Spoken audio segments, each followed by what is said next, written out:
Nestes tempos de crise e de forte austeridade, são várias as manifestações do descontentamento popular. Greves, protestos e, em alguns casos, confrontos com as autoridades. Enfim, fenómenos na ordem do dia em países como a Grécia, a Espanha, a Itália e, claro, Portugal. É cada vez mais comum vermos televisão ou lermos jornais com notícias destes países dizendo, por exemplo, que a manifestação de milhares de pessoas terminou em confrontos com a polícia.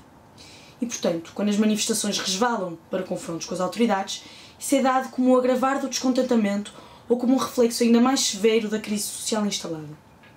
Claro que o enfoque é dado a esse extremar do descontentamento. Se a manifestação por si só já era notícia, os confrontos ainda o são mais. Mas esta questão pode não ser tão linear e a mediatização que tem sido feita das manifestações, e particularmente dos confrontos com as autoridades, pode nem sempre ser a mais rigorosa. Tomemos o caso da Grécia. Soubemos de uma série de manifestações decorridas nos últimos tempos, marcadas por uma onda de violência e de confrontos com o corpo policial. A imagem transmitida é de um povo furioso, a reagir de forma cada vez mais agressiva e revoltada à austeridade.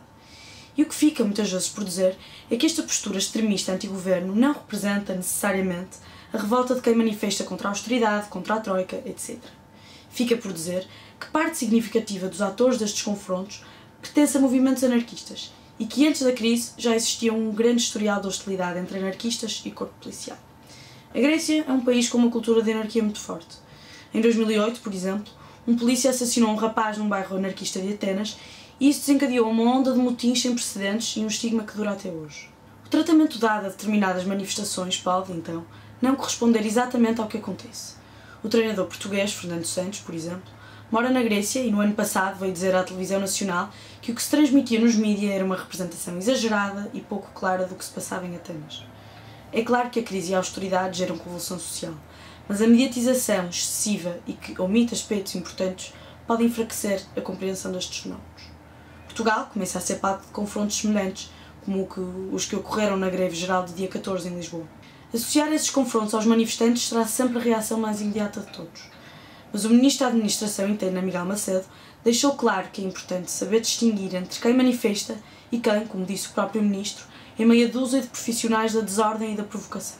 Muitas manifestações virão e certamente mais confrontos. Resta saber identificar as motivações destes confrontos e promover o respectivo tratamento crítico pela comunicação social. A dramatização da instabilidade social fomenta a instabilidade real e, no contexto de crise social que estes países vivem, mediatizar a violência não ajuda.